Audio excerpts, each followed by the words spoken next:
Hello, Trombone Internet. This is Chris Van Hoff, assistant to the regional manager of the International Trombone Festival. We at the festival, of course, are huge fans of the pod, and we are really excited to invite you to attend this year's 2024 International Trombone Festival at TCU in Fort Worth, Texas. Dave Begnosh is our host. We have the world premiere of a brand new double concerto for trombone and piano with the Fort Worth Symphony. We have the American Brass Quintet. We have late night jazz featuring a Latin jam session. Like, everything is happening. All the cast will be there. It's the best hang in the world, and we hope to see you there. You can register for the festival still online at www.internationaltrombonefestival.com, and it's happening the last week of May. So go register. We'll see you in Texas.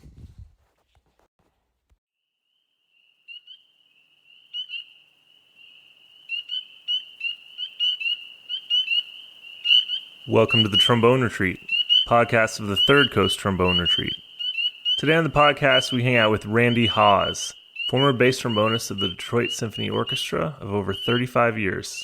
My name is Sebastian Vera, and I'll be joined soon, as always, by Nick Schwartz. Nick is currently traveling back from Michigan back to New York City. He was actually going to stop here on the way, but had a little car trouble, so they had to make it in one trip. We're excited. We're actually going to record the intro and outro together for the first time in the same room. What a concept. But I'm happy to shepherd you to our interview today. We had a great talk with Randy. He's just such a peaceful and present soul. You know, anyone that's ever gotten to spend time with him kind of knows this. A lot of people know his playing, but when you get to hang out with him one-on-one, he's just a very genuine person and just gives you the time of day. We looked back over his musical career in Detroit, 35 years. His time playing with the Woody Herman Band before joining the orchestra, which was really interesting. And he actually had a favorite composer that may surprise some of you. And he's also probably as Michigander as it gets. You can't hang out with him for longer than a couple minutes without hearing a few, oh, you know, which is my favorite. I could listen to the Michigan accent all day long. I think it's hilarious and I love it. So if you haven't subscribed to the podcast, subscribe. We're everywhere you find your podcasts. So just subscribe and you get a notification anytime we post an episode. Also come hang out with us for the Trombone Retreat live every other Thursday on Instagram at Trombone Retreat at noon Eastern. Nick and I just hang and have various topics and Q&As, and we'd love to hear from everybody. We're having a lot of fun so far. This episode is brought to you by Houghton Horns. In addition to being a store that carries new and used trombones, accessories, and music, they have vast resources and articles, like their 20 question series with prominent musicians and other really interesting articles on trombone repair and maintenance. You can also find a really great series on YouTube for some awesome content and recordings they're putting out. They're putting a lot of great work into it. Visit them at houghtonhorns.com. Enjoy Mr. Hawes.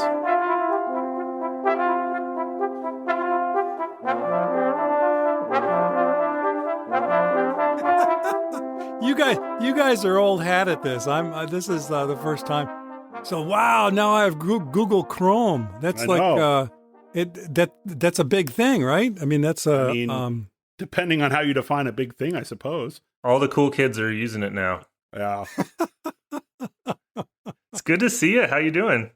I'm doing well. Yeah. You know, isn't it nice that spring is coming to the Midwest?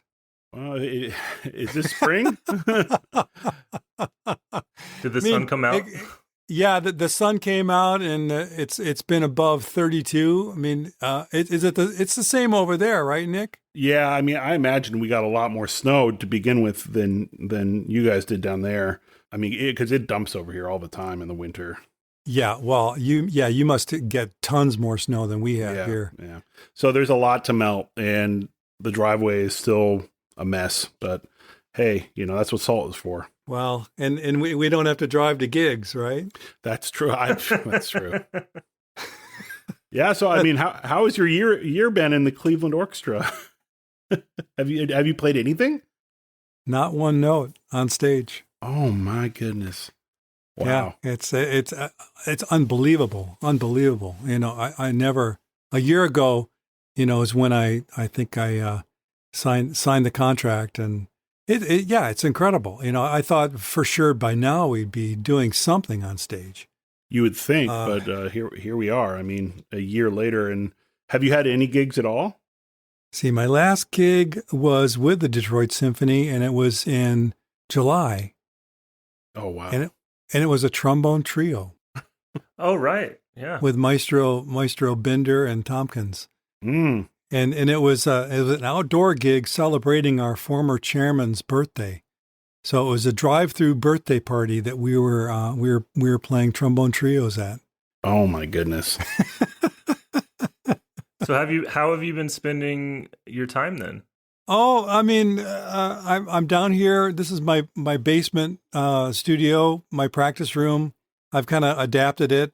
So I set up this big TV, and I have the computer hooked up to it. So when I'm teaching, it's great. You know, I see the students up close and bigger than life size. I recognize where you are. I've had a couple of hours in there before. It's been a few years, but A few years, absolutely. Yeah. I was talking to my wife about that. You know, I said, yeah, I remember that guy. He came down from Interlaken and you know, had some lessons, and She would send me off each time with like baked goods. Or one time she tried to give me like I want to say like something like a shepherd's pie or something like that. Like not a whole one, but a serving. And I was Could have like, been. I was going to my parents' place for dinner, so I was like, I can't do that. I can have the brownies though. You know. So what was Nick like as a student? Uh-oh. well, I mean, you know, he was honest. great. He was, you know, he was a little shy, but really talented. I mean, you know, I mean, you've always been, how do I put this? I mean, always been looking older than you are. Yes. I mean, when you were young, you looked older than you were. Just a grizzled life, I suppose. Old man face. No, it was great. It was great, and you know, you were so talented. It was, you know, super easy to work with you. Well, I appreciate that. And I you know, appreciate the effort it takes to come down for a lesson too. Well, sure. I mean, yeah, but it obviously was worth it. I remember one time taking a lesson with you, and this is back before cell phones, and I had the schedule and everything, and you weren't feeling great that day, so you called my home answering machine, and it never got to me, so I made the trip, but this was only from Metro Detroit, so it was maybe 30 minutes from that, and I got there, and you said, you're like, oh, you didn't get my message. Like, I'm kind of sick. And I said, oh, okay, well, we can reschedule. And you were like, well, while you're here, come on in. And you were like, you were infirmed, but you still taught me. I really appreciated it. Yeah. These days, maybe not so much. Yeah, maybe not. Yeah. I remember my first experience with you, Randy, and I very much doubt you remember this. And I don't think we even had like any real interactions, but I was in high school, and it was the Rafael Mendez Brass Institute, and it was in Cincinnati. Okay. And you were one of the guest faculty, and I think I was like 17, and you were one of the first like real professionals that I was around, that I got to go to a master class and hear from. And I still remember how I felt, and it really influenced me in a lot of ways, because I was thinking about that today, and I kind of had 4 main takeaways from it. First of all, just I was blown away by your playing and your sound and the clarity of everything you did and the expressiveness of everything you did. The other thing was how joyful you were. You were generally like happy. It wasn't like showing off like, look how good I am, kids, listen to what I'm saying. It was just like, oh, I'm doing a masterclass today. Cool. And that really made me excited. The other things were, I noticed we had a big lunch break. And instead of just going off and doing your own thing, there was like a young college student that had questions, and you like literally sat with him for your entire lunch break just to answer his questions, which meant a lot to me. Just to see a professional interact with someone like that, and is a real big philosophy with the retreat and what we try to do. And thanks. Those gatherings are so cool. I mean, one thing when I was younger, I mean, I was quite shy when I was younger, and they didn't have half the number of seminars and opportunities like that. So when I see especially a young trombonist who's, maybe a little shy, I remember how I feel, and, I want to make sure break the ice and break that line between, the professional up high on yonder, and two legs. Show at that a you're time. actually a human. Yeah, that's right. That's right. As much of a human as bass trombonists can be, right? That's right. Yeah. And then the last thing I remember was you were one of the first people to really, and I'm sure my high school band directors, if they're listening, will be very angry if they hear me say this, but you were this guy in this major orchestra, and you were like half the master class, you were just talking about how important scales were. And it was just like locking that into my head. I was like, oh, scales are important. Oh, okay. Maybe I should do these every day. Yeah. Yeah. I mean, it's truth. No, so you ask what I've been doing. I've been just here playing scales. So Likewise. Could be worse things. Yeah. Could be worse. Well, speaking of which, we had a young person that we told we were going to interview you today, and he wanted to know your opinions on what it takes to develop a great sound, since everyone widely agrees that your tone is so beautiful. It's from our friend Zach. boy, I don't know. I mean, I think, being open and a lot of it is understanding, where that sound comes from, the exposure to great players, to great sounds over the years. And then I think the soup that's created by all the exposure, of sounds that you've heard and influence you. And then kind of digesting that soup into a concrete idea that's up here. You hear that sound and you use it as this carrot that's constantly in front of you, that you're constantly striving for, not quite ever getting there, but just keep pursuing that sound that you have in here. And I have several sounds that are rolling around my head, people that I have admired over the years that affected that. Who would those people be that really inspired you? Your tone soup. Of course, George Roberts.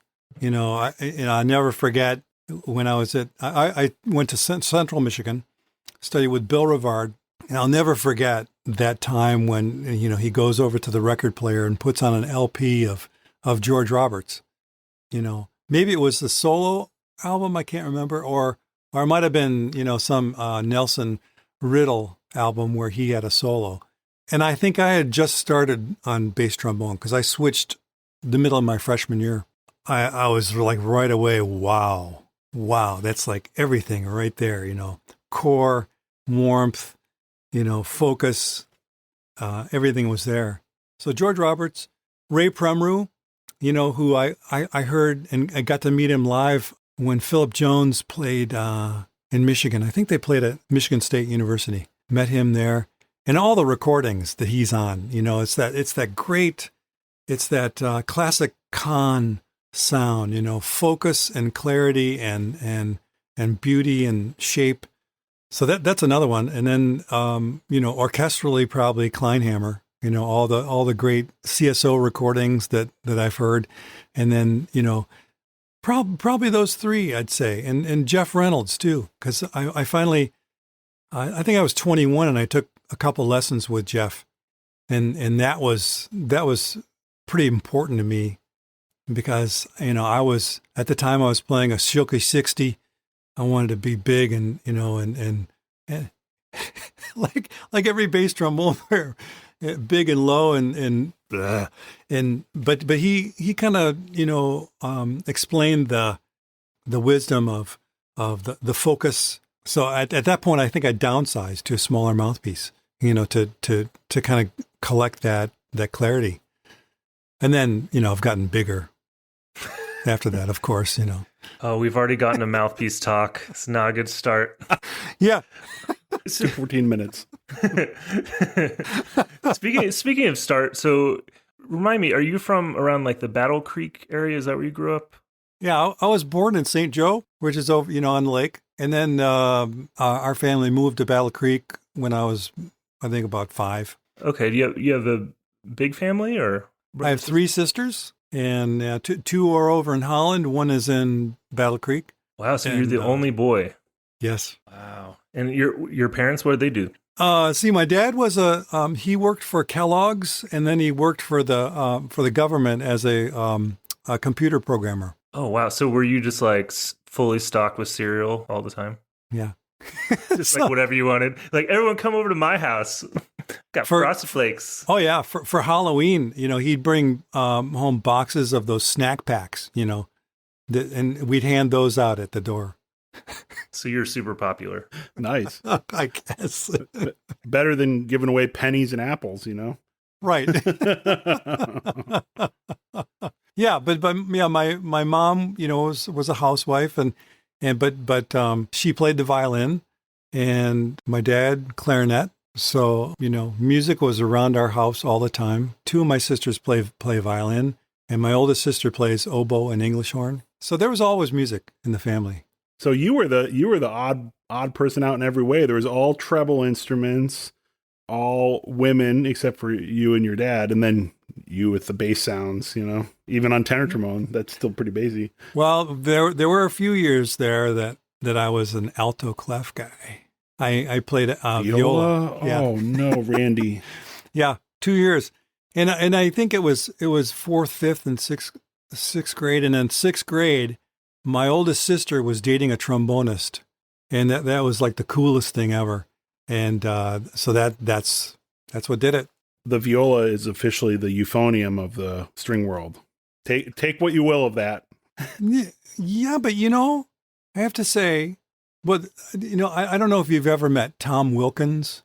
Well, but he was I think associate conductor in Detroit. Anyway, one of his lines to the students in the audience was, "Parents, if you want your kid to get a scholarship, especially if they're not tall enough to play basketball or volleyball, get them playing bassoon or viola, and they'll get a scholarship."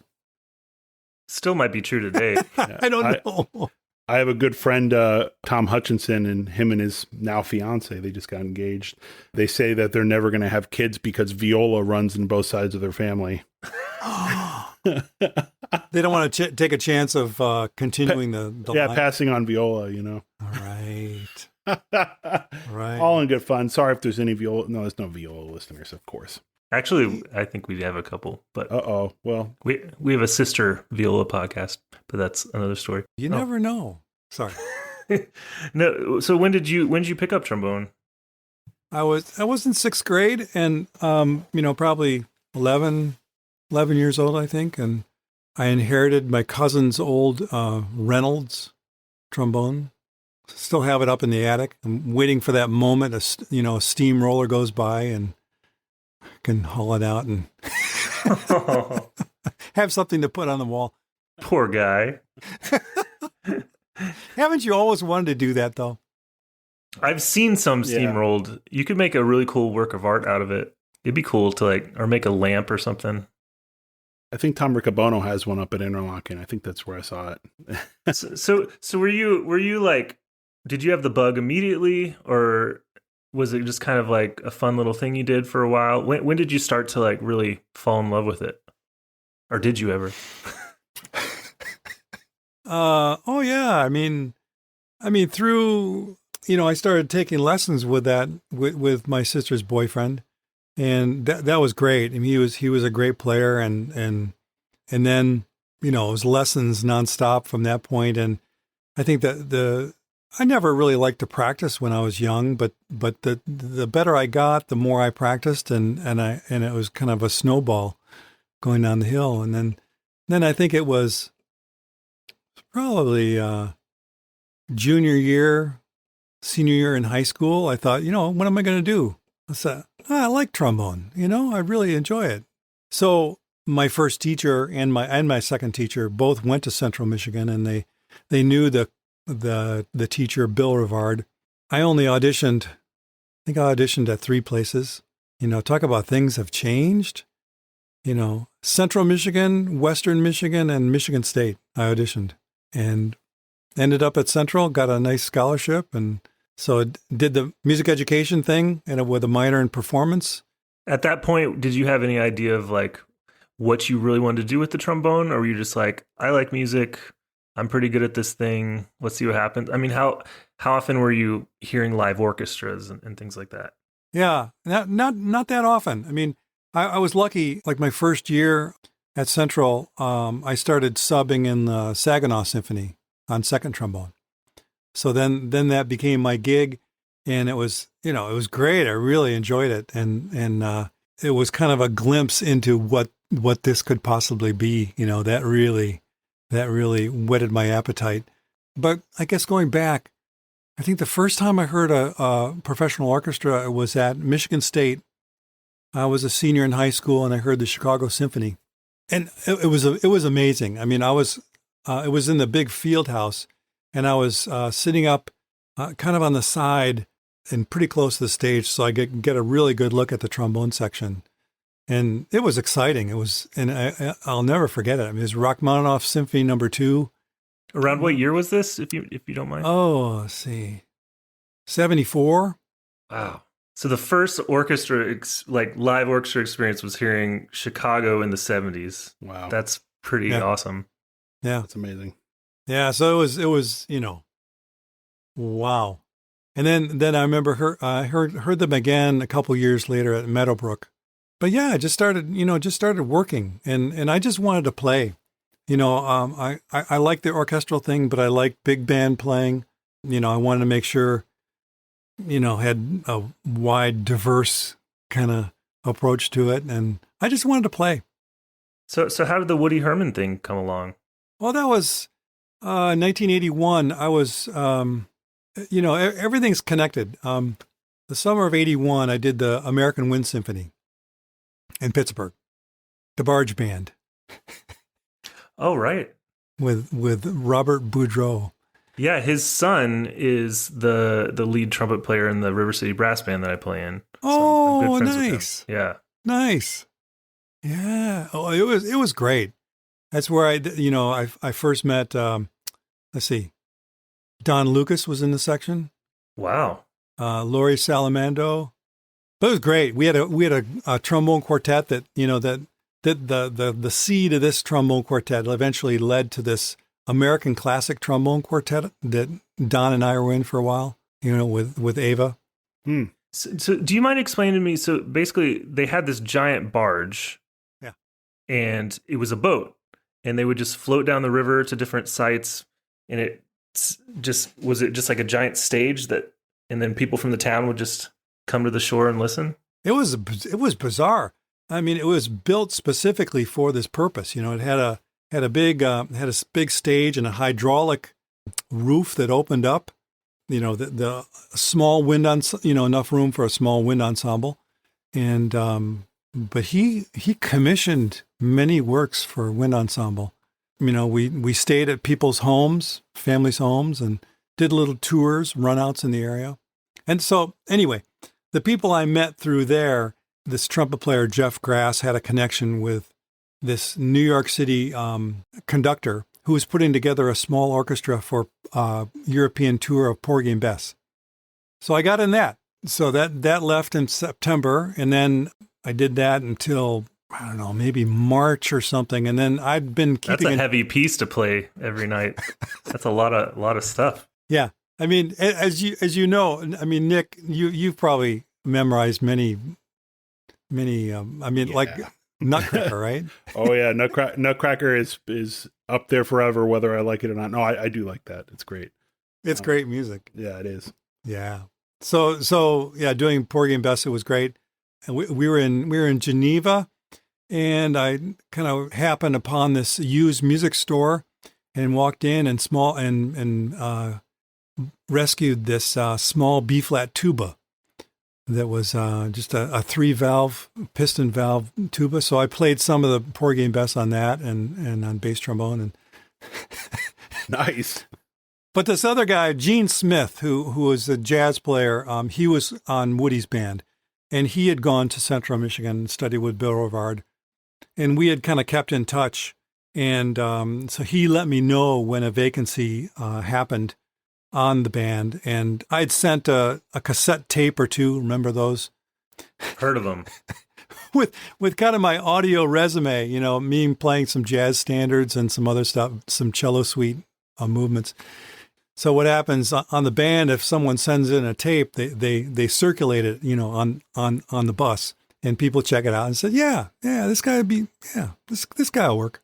Or, it's either this or this. So, Wow. So I got offered the job, and I left the tour in May, came home, and then 3 weeks later I was at Disneyland playing with the Woody Herman band. And my first time reading the book was on the bandstand the first night. So, kids, practice your sight reading. That's right. Yeah. You actually were one of the first people to drive that point home to me, because in our lessons we would start by reading some duets or something like that. And I remember one in particular. It was I think the Spillman duets. And you said to me just kind of casually, like, you need to work on your sight reading. And you didn't really you didn't say anything more than that.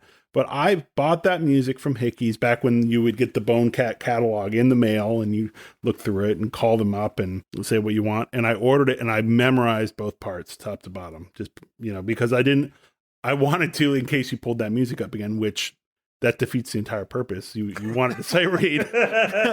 But I probably have it memorized somewhere in my brain. If I started playing it again, it would probably just come out, I'd love to sit down and play some duets with you now. Right now. I know. Me too. Man. Yeah. And I've got some trios too. Let's do it. Yeah. Exactly. Not on Zoom. I mean, no. Yeah. Sight reading the duets. Yeah. I do that all the time with students now, and make sure that, slide vibrato has got to be something you address early on. So that can be, you pick it up over time, and it's got to be in your toolbox. You want to be able to use slide vibrato when it's appropriate and when you need it. And it's hard. And swing. It's hard. It's harder than it looks, slide vibrato, to make it. And I remember, I don't know if you ever knew our principal trombonist in the ballet, Rick Chamberlain. No. He was one of the people that could demonstrate really the difference of slide vibratos from different eras. Like not the only one, but one I came across. And he'd be like, this is like if you were in the Kenton band, this would be like if you played in Ellington, this is like, and he would play just little things and show me. It was very interesting just to hear that up close and see actually the physical movement. But just along those lines, I'm curious, what do you find to be the problem? Like you mentioned slide vibrato. What do you come across with students that the main problem is with slide vibrato? Oh, well, I think, maybe it's just not slide vibrato, but I think vibrato itself, there's a reluctance, to really dig into it and kind of explore it. And I think it is an exploration. It's just like, everything else. You have to find what works for you, what your vibrato is, like you can imitate vibrato from other players, but it's got to come from you, and so I try to get them to, explore the jaw vibrato. And then I do an exercise where I do a jaw vibrato. Then I shift it subtly to slide vibrato and make it sound the same, and shifting back and forth. And then, so in different ranges, you want to use some slide vibrato. Sometimes you want to use some jaw vibrato, but like I find myself, especially if it's anything in a higher register, I'll use maybe just a little bit of slide vibrato, to help it out. And if it's really low, if you're using slide vibrato, it just sounds goofy, maybe. Yeah. So, that is so smart. I love that. It's an exploration. So I want to hear a little bit more about this Woody Herman experience. Judging by what I looked at, you were there for a couple years, like 83 to 85, and looks like it's around he died in 87. So you were getting to be with him at the end of his, it looks like he was performing for like 50 years. Yeah. What was that experience like, and what did you learn the most from that experience? I guess one thing is never trust your manager, because at the time I was your business manager. At the time I was playing with him, he was paying back taxes like $10,000 a week because a former manager of his ripped off money, and didn't pay taxes for years. So. Whoa. It was so sad to see this man, this legend, in his in his 70s, having to work, to pay this debt because of nothing he did. He was always the nicest guy. He would always be very encouraging. I think he appreciated how youthful the band was, The Thundering Herd. Yeah. It went up under a couple different names, but when I joined in June of 82, so this was the uniform, Calvin Klein jeans and a pink shirt, pink polo shirt. So Sassy. Perfect for you. Very nice. I think occasionally we had to wear tuxes, but that was rare.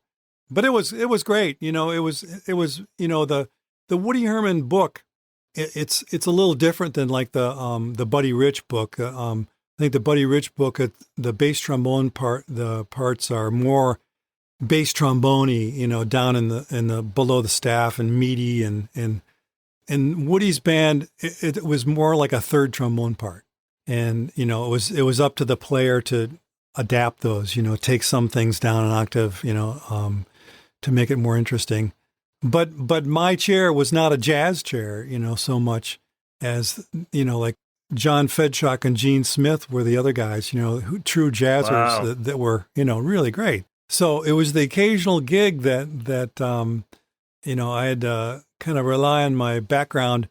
Remember one specifically, we were playing a 4-hour dance somewhere. I think it was Texas or something.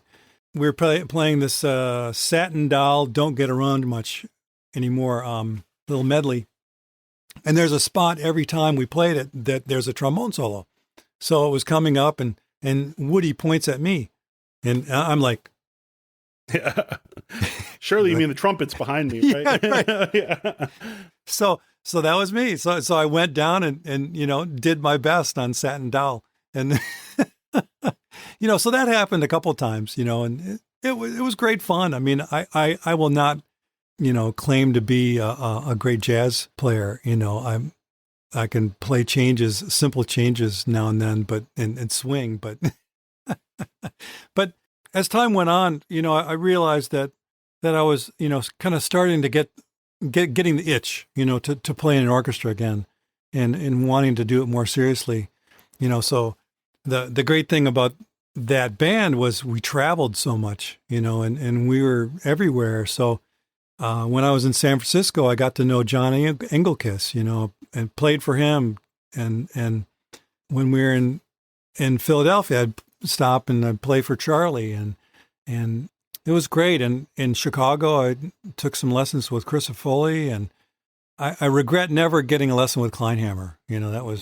But it was great. And hearing orchestras too on nights off, hearing San Francisco and Chicago and Philadelphia. It was a great lesson, and kind of contrasts too, playing in the big band and then hearing orchestra, and kind of figuring out, okay, what do I need to do here? Were there any skills that you feel like you picked up through that experience that translated to your orchestra career? Probably just the flexibility you have to have, on the gig, being ready for anything. And, just in case whatever happens next, you're ready. Don't get bent out of shape. Just go with it. Go with the flow. That's a good lesson. So one, just at the tail end of Woody's time, there was an audition. This was in the spring of '84, I think. There was an audition in Phoenix, the one that John Lofton won. So I had to take time off the band. So John Engelkiss subbed for me for a week on Woody's band. Nice. So too bad you couldn't find a qualified sub. I know, right? So you left the band in '85, is that right? 84. 84, Yeah, okay. in June of '84. I was one, just for reference, if that makes you feel anything. Yeah, I was not even one, so That's okay. And we Sebastian, we ended up the same. So I'm getting there. So was Detroit the next stop for you? I mean, I'm sure there's a little bit of time. Yeah. Where did you go from there? Well, I met a girl. Oh. Yeah. and you know, yeah, I was on this tour, on the Porgy and Bess tour. We met, and she was living in Pittsburgh. You know, freelancing horn player. So I moved to Pittsburgh, and I started a master's degree at not Duquesne, the other one, Carnegie Mellon. Yeah. So I studied with B.B. McCullough at Carnegie Mellon, and do you remember what neighborhood you lived in? Yeah, I remember the street. Where was it? On Williams Street, up on Mount Washington. Oh, okay. Oh, yeah. Nice views up there. Yeah, it was a great house. Yeah, with great views. Not too far from the incline. Mm-hmm. Yeah, it was great. You know, did a lot of subbing, like the Ice Capades. Hey, you know, gig's a gig, right? And subbing with the brass band a few times. You played in the brass band? Well, that's some cool brass band history. Yeah, it was good. I got to tell Hakeem that. Oh yeah, right. Hakeem will like that. So you went from like Rust Belt City to Rust Belt City. Kind of, yeah. Yeah, because the summer of the following summer in '85, I went to Tanglewood. Then, you know, there were a bunch of auditions that summer: Cincinnati, Cleveland, Chicago, and then someone asked us if you would be willing to talk about the Chicago audition. Oh, yeah, we heard that was an interesting story. Yeah, that was wild.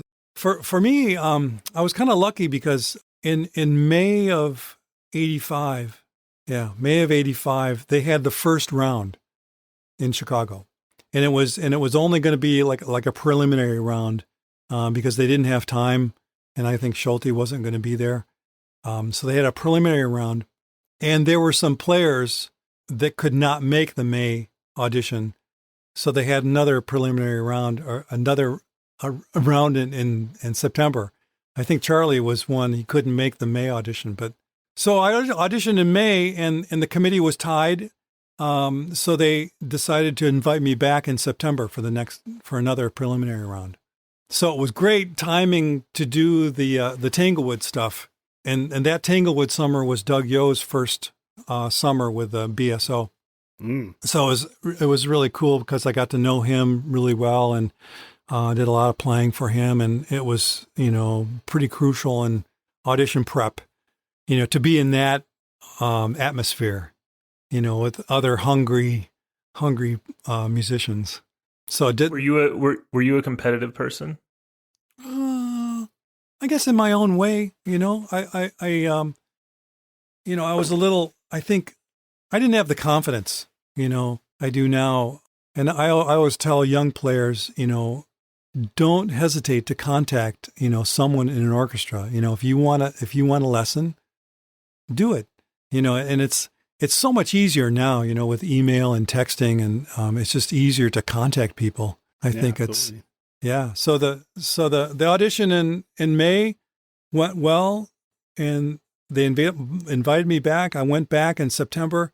I had already started in Detroit because Tom Klaber won the job in Cleveland. So and I was in the finals with Tom in Cleveland. So they had a 1-year position audition in Detroit. So because I was, you know, kind of up and coming, I guess, they invited me for that 1-year job, and I got that. So I went to in September, went to Chicago, did the audition, and, you know, I think it was one of those cases where I was so relaxed because I was already in Detroit, and I think I was of the mindset like, oh, you know, I'll never get this because I'm not ready for something like this. So I was relaxed, you know, and I just played and made the finals, and Larry Bird, Murray Crew, me, and Charlie. So and that sounds like a fun post audition hang. And then it was Charlie and me. So it was the two of us on stage. At one of our rounds had two of us on stage about 15 feet apart, playing back to back each excerpt. I can't imagine that. That's crazy. I mean, I don't think you could even do that anymore. I think someone would have a fit in the orchestra committee or something like that. Well, I don't know. It's a nice way to kind of compare A to B, right? Yeah, for the listener, but for the players, oh man. It's like you listen, you're like, wow, they sound really good. And then the other person's thinking, wow, they sound really good, The Cleveland audition was another interesting one because there were 6 of us in the finals, and they had all 6 of us sitting on stage. Whoa, and, that's even crazier. And so one by one, we went up and played with the section, and then went back and sat down. That's crazy. So that's just the way they wanted to do it. The section was on stage, the committee was on stage, we were all on stage, and it was one big happy party. So how'd you feel in that moment? I mean, golly, that's such a mental exercise, being, first of all, such high stakes, like playing in this dream orchestra, having just one other person across the stage, and we're not always set up to compete like this musically. I mean, what was your mindset in that moment? Well, I remember at one point, there was a slight break, and Charlie, Charlie's always been he's just so great. I think the committee was on a break. We were still on stage, and he looked over at me and he said, "Can you believe this?" It's like he couldn't believe it was happening too, Yeah. But I learned so much. I mean, listening to him play, and it's, for me, learning excerpts and kind of mimicry is such a key part of what we do, what students do, mimicking a great player. And for the section round, it was the same thing. We were both on stage, and he went first, thank goodness, because I think one of the excerpts was Bruckner 9, which I didn't know. but I got to hear Charlie play it first with the section, and so that's how it goes. Yeah. It's so funny how many people have a similar audition story like that. There's like one thing they forgot to learn, and it somehow works out. Yes.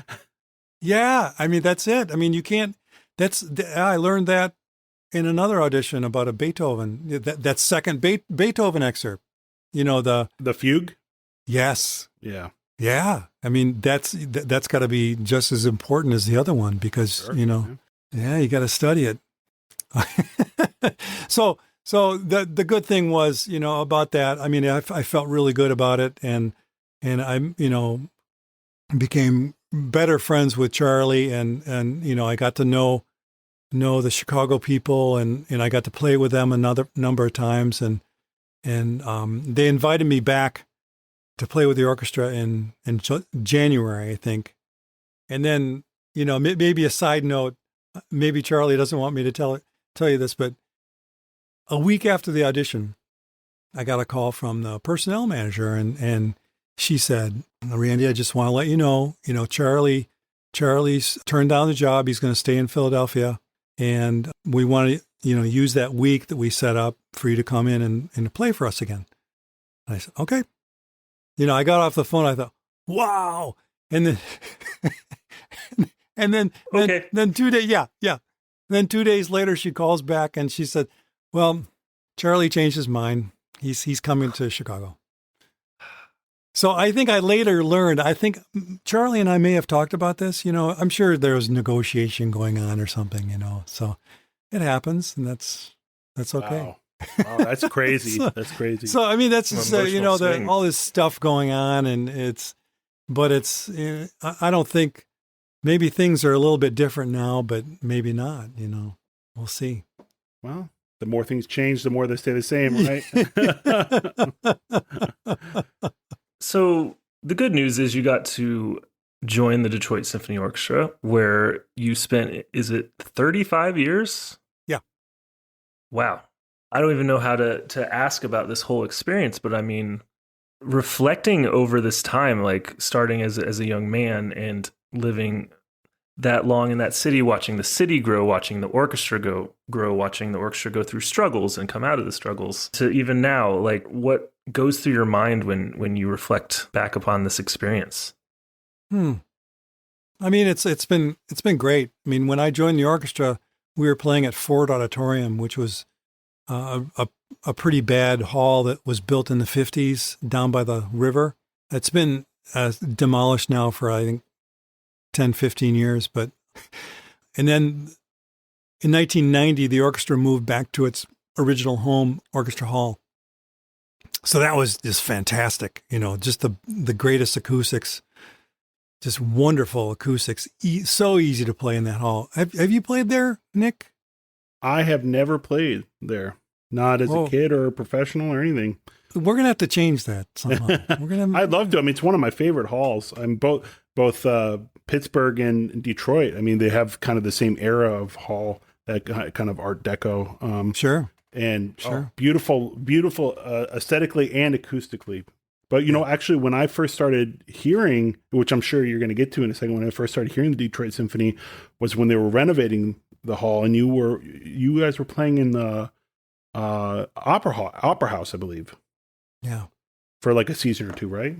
Yeah, they had us at the Opera House for a season. I think they were finishing the painting because they restored the hall to exactly what it looked like when it opened, in 1919.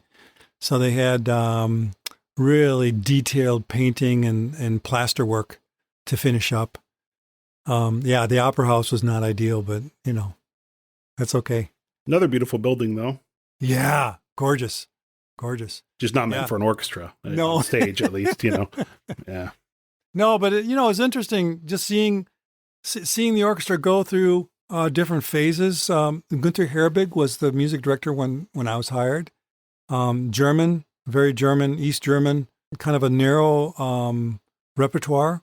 And then after that, Naimi Järvi, which, he was fantastic, kind of sometimes a different kind of repertoire. He liked to find music that hadn't been recorded. No matter the quality, and that can get dicey in a hurry, as we all know. Yeah. But we did some good recordings with Naimi, and he had a contract with Chandos, and Chandos, I think, of all the people that have recorded in the hall, I think captured the sound of the hall really well. Really, really good recordings. I think my favorite probably is the Barber First Symphony that we did with Naimi. Really great recording. I also love the Tchaikovsky Orchestra Suite No. 3 record. Yeah, we do that as a ballet very frequently. Oh, nice. And so I was looking for recordings. I was like, oh, Detroit has one. Awesome. And it's probably my favorite recording of the piece. It's great. Yeah. He was. Naimi was great. He was spontaneous. He was so musical. He his hands were just wonderful to watch. He was doing all these expressive things, and he, conduct cues with his shoulder and flirt with the pretty women up in the boxes and and he was great, and his but like everything, I think 10, 11 years is about right, and it was time. And then there were some financial problems. They were running out of money. The endowment was kind of shrinking. They did an addition to the hall, and they spent a little bit more than they thought, and there was financial downturn. But Slatkin came on about that time, and I think it was really great. And right before that time, Mark Volpe was the executive director, and he's now leaving Boston Symphony. He went from us to the Boston Symphony, and just a fantastic person and leader, and so good at his job. So yeah, Slatkin, and then now you tell me who the director is. What's it? Begum Nyati, is that his name? Yadar Bignamini. Wow. Yeah. I played with him. I played with him at the Met a couple of years ago, but it was nice. It was a Madame Butterfly, I think, and so I was buried in a book most of the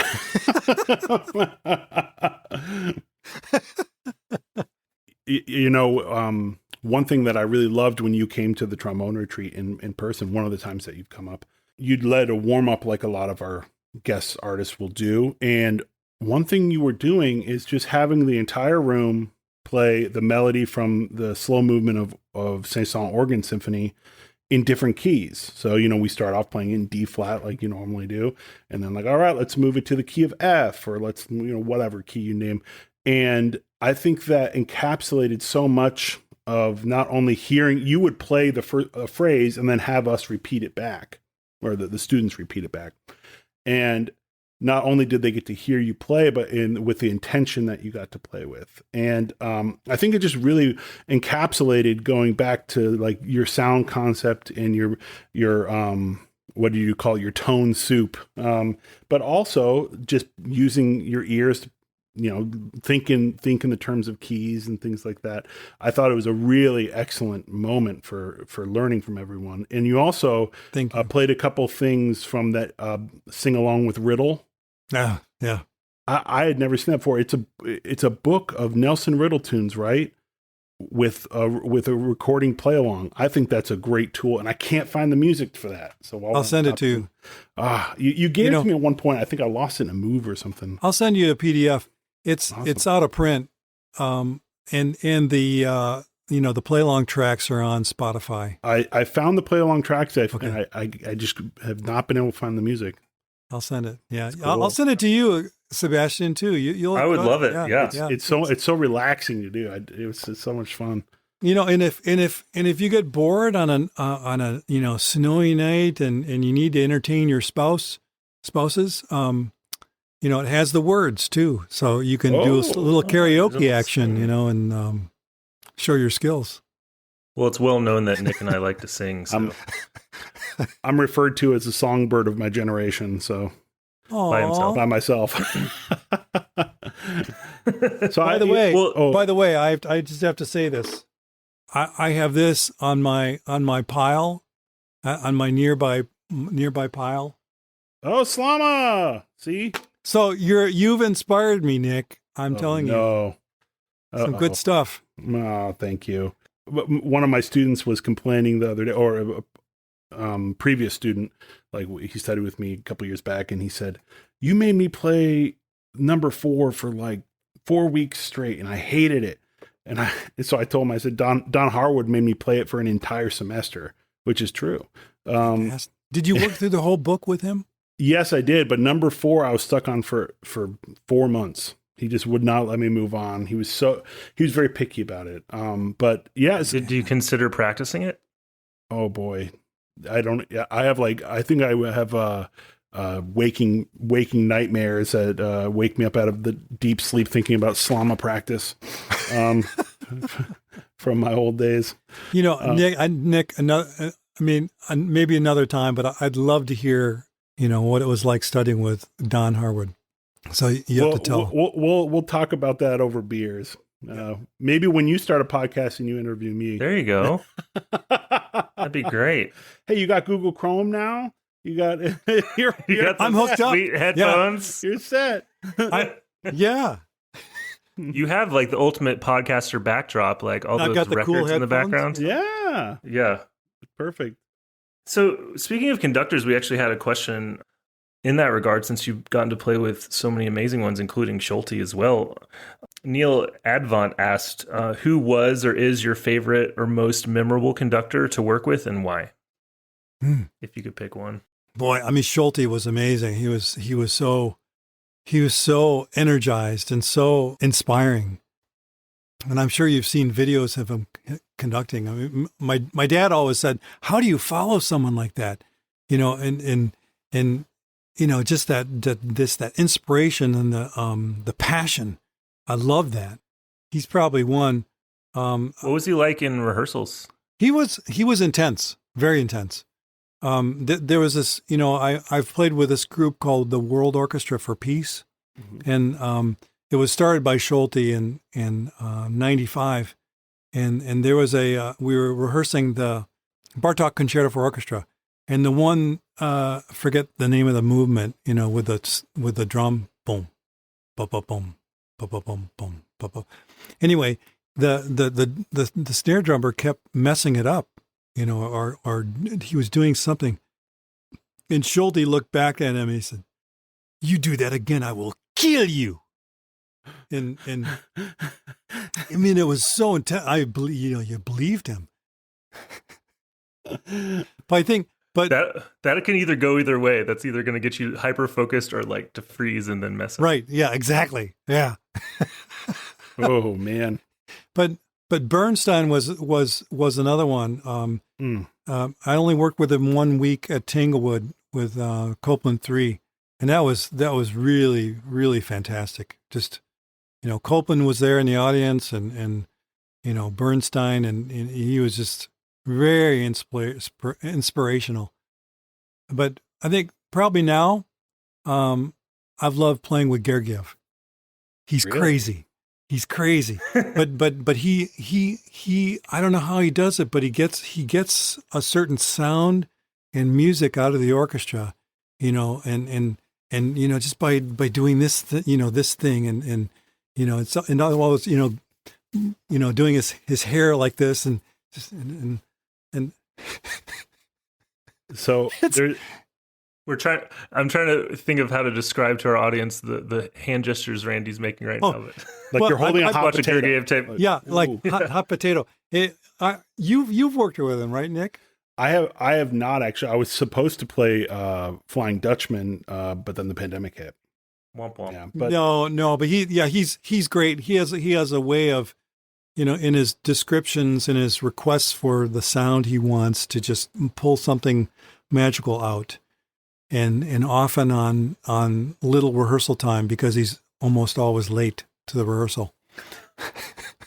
You got to be really good if you're going to show up late all the time That's right. to get away with that. I have a story that right before I joined New York City Ballet, he came and did a live from Lincoln Center with the company, and they were doing Firebird and I want to say Stravinsky's Jeu de Cartes. And he knew Firebird, of course, but he had never conducted Stravinsky's Jeu de Cartes. And the first rehearsal apparently was a disaster. And someone came up and said, hi, Maestro. I'm so-and-so. I'm with the production crew. We need to do a couple of takes for the camera because there could be this spot on the pit. And he goes, camera for what? And they said, well, this is going to be on national television tomorrow night.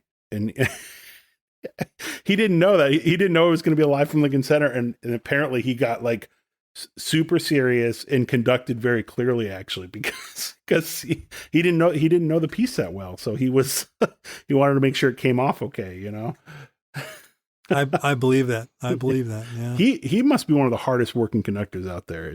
He's always busy. Oh yeah. Yeah. He one of the other trombone players, there was a concert we did. I can't remember where it was. It was somewhere in Europe. And he was flying in from Rotterdam on a private jet, and Pierre rode with him, Pierre Volders. And so he said they, of course, went to a reception after the concert in Rotterdam, and then left at like 1 a.m. for this flight to Prague or something. And I think that's where we were. And got in at 7 a.m. and went to the hotel, and then got to the rehearsal late because he was taking a shower, I think, and I hope. Anyway. It's just a different life. Have you ever heard of this Conductor's conductor, Leif Segerstam? Oh yeah. People probably have seen, there was a viral video, at least in the music world, that went out of him conducting Scheherazade, and in the middle of the whole storm scene and all this, he starts just screaming like, ah! And it's in a concert. And he looks like Brahms. And I've heard he has a scent. Oh, wasn't Ken telling us about him a little bit? The story When we in talked to him? Dublin. He flew to Dublin, and his luggage was lost. And then so he had no change of clothes.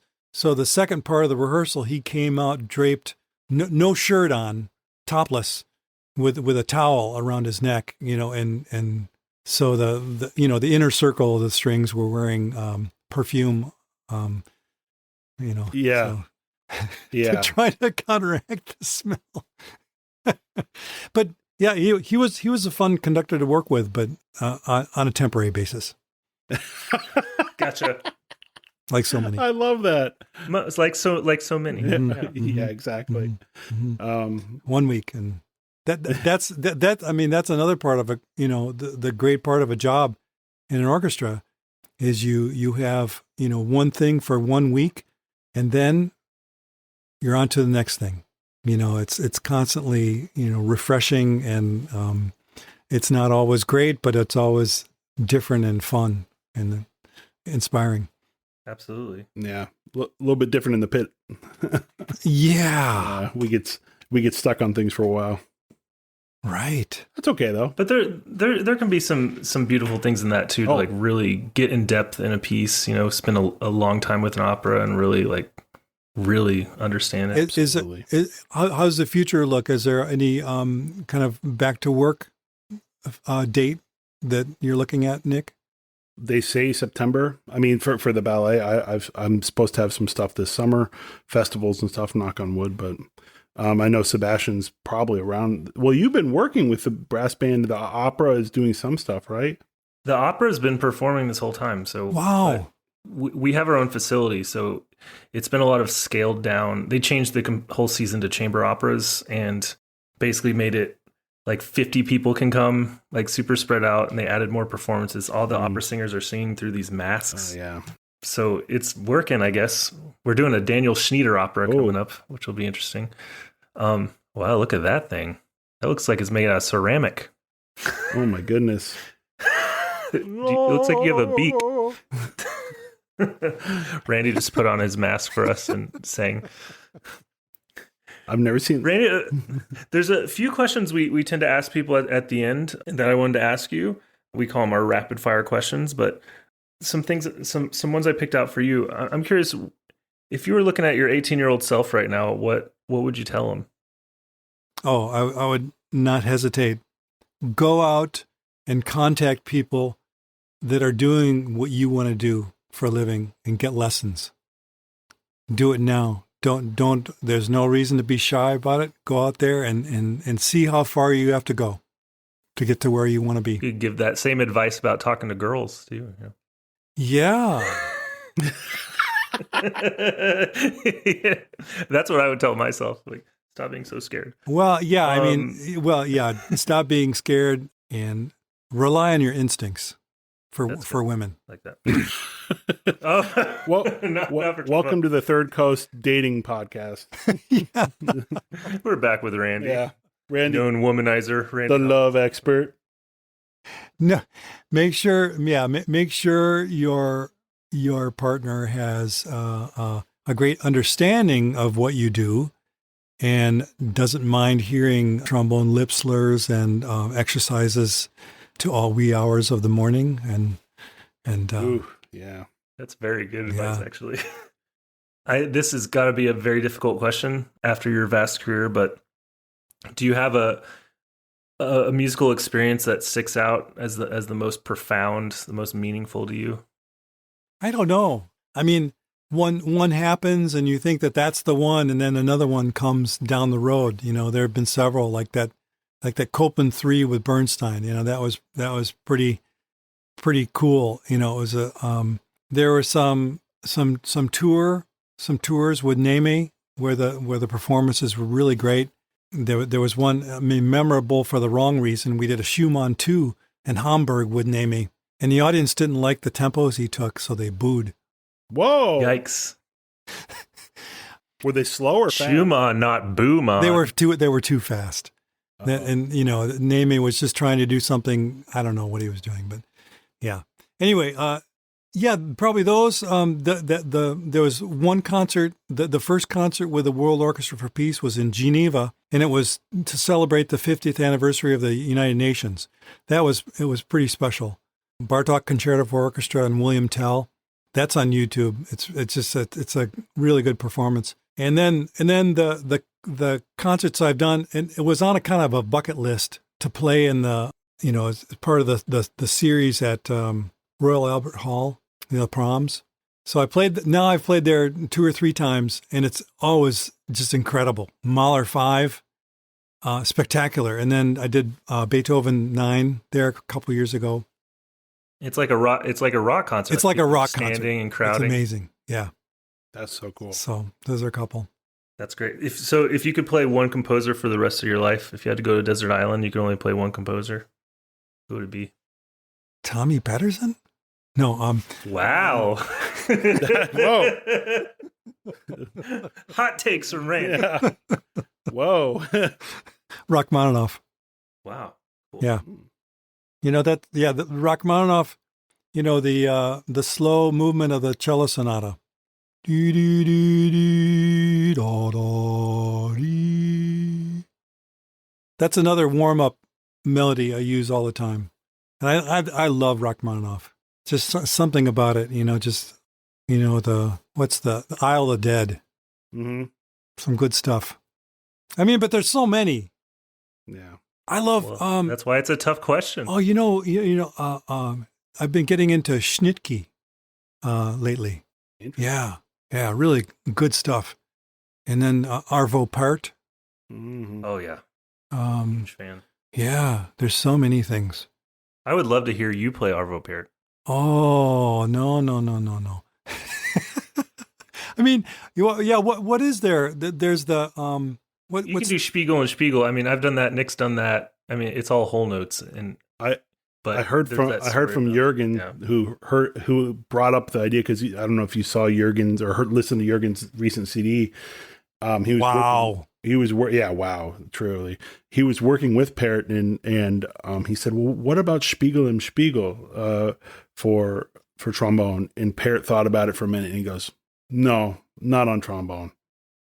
So I know. I think it's beautiful on trombone, but apparently he doesn't like it. So if he heard it, we could sell him.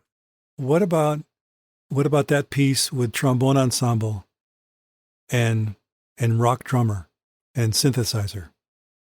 Huh? What, Spiegel and Spiegel? Yeah, and lights. I love it. I love it. We'll take that to the proms. How about that? I don't know if you need a rock drummer for that piece. Boom, boom. Take it off like that. Yeah. And the Randy, I want you to I just want you to hang in your basement and just produce these crazy video concepts. Just spend a few months, and whatever comes to your mind, just that would be put it out in the world. Okay, I'll do that. Yeah. I like to ask this question: what is advice you would give to someone who is young playing the trombone? What do they do more of? Listening, studying scores, collaborating with other musicians other than trombone players. I like that. I think, and getting off the page as far as playing just trombone music, transcribing things, playing songs. How important is chamber music to you? I love it. I miss it. I think, I love, the most fun a bass trombone player can have. I mean, that's why, everyone is so envious of John Rojak. I mean, to play in a brass quintet on bass trombone, it's wow. It's just the greatest learning experience, and playing with people, being the core bottom of a group. Yeah. I mean, chamber music like that is great. I'm hoping as things move forward, I'm not going to stop playing. I want to do more chamber music. Continue to expand my horizon. Yeah. Well, we already have our trios planned, so that'll be step one. Mm-hmm. Yeah. So, any plans? You're not going to have the Third Coast this summer, are you? Or TBD. We're hoping to. Yeah. There's a lot of moving parts, and obviously a lot of moving parts. There's so much of it out of our hands, just like life. Sure. If the numbers aren't good and not enough people get vaccinated, then it's kind of out of our hands. So it's a wait and see a little bit game. But we have a couple contingency plans that we'd like to explore as well. But yeah, we'll see. We'll take it to, where's the country? We'll do it in like Sweden or something. Yes. Where's the country where you're allowed to do things? Well, nowhere really. Nowhere. Well, where was I? I was just reading about it. Some of these smaller countries have done really well in controlling the spread of it. Go to New Zealand or something. New Zealand did really well. I mean, Madagascar. It helps that you're isolated. That you are contained. But I mean, that could be good or bad depending on how you deal with it. Right. So Jamaica dealt with it well. I like Jamaica. I've been there. Now you're talking, Randy. Jamaican trombone retreat. Nothing bad could happen. I can't imagine a single thing that could go wrong. You'd have to have an off day like every other day, just so people could recover. Exactly. Well, you might have to develop a lottery system just for the for the participants, because the requests to get in would be so that's true. popular. Man. Well, man, it's so great talking to you, Randy, and it's an honor, honestly, and when I've gotten to play with you, it's been amazing, and I've learned so much from hearing you play and getting to talk to you and hearing your wisdom. And thanks for sharing so much of your story with us today. I know a lot of people, it's going to mean a lot to a lot of people. Yeah. Thanks so much, Randy. Really appreciate it. I appreciate both of you, what you do. These podcasts are fantastic.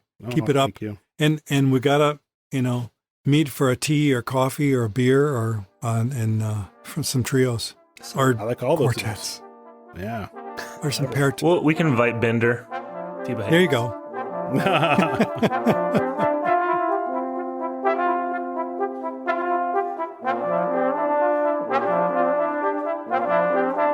That's him. That's Randy Hawes. So good hanging out with him. I hope everyone is having an excellent morning or evening or daytime or high noon or low noon. Whenever you're listening, we appreciate you hanging out with us.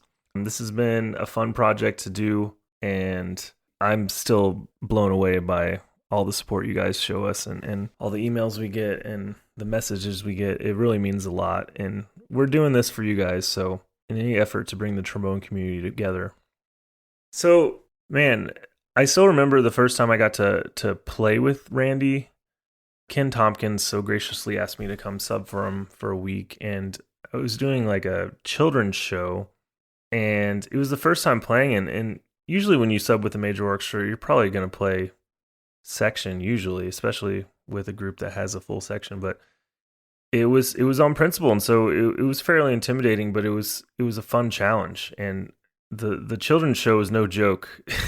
I just looked it up because I remembered it being kind of crazy, but there was like this new brass piece by Michael Dougherty with tons of trombone solos, Overture to Lohengrin, the Brahms 1 Final Chorale, the Tchaik 4 Last Movement, the whole Overture to West Side Story, the Fugue from Young Person's Guide, and a bunch of Sousa marches. So it was a lot of playing, but it was a lot of fun. And Randy, it's interesting seeing the dichotomy, when you show up to sub a place, especially it's your first time, and how important it is to you, right? And you're very focused, as you should be. And for him, it's just like another morning, just rolling in and just, he sounds awesome, him and Dennis and of course David, and he was just laying it down. It was really fun to play with him. I mean, he was nothing but warm, as the entire orchestra was. It's one of those orchestras where people just will walk up to you and introduce themselves if they see you're a sub, which I always really appreciate. And it's so cool just playing in different orchestras that have been around so long, because they all have their own history and their own culture, and the way they play in their hall is different, and the personnel they've had over time and the conductors they've had over time and their unique sound, and just kind of exploring what they do and trying to fit into that. It's a really cool thing getting to play in different great groups like that. It was funny talking to him about forgetting to learn Bruckner 9 for his Chicago audition, and we were joking how that happens more than you would think, and so many stories of people that actually it worked out for, or something happened and they had to just kind of figure it out, or asking someone how it goes. Like Megumi talked about that in her interview. When he said that, it made me think about my Pittsburgh Opera audition, and it was a long opera list, and for some reason, I copied the list into my own book. I usually like making my own excerpt books for auditions, and I left one of the Otello excerpts out.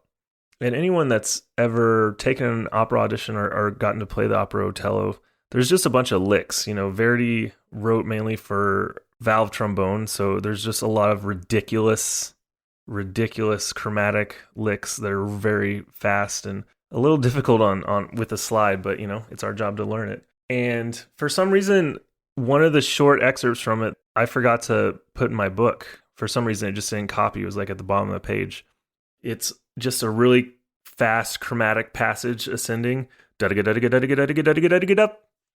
it. But it was one of those things that it's really tough to just nail.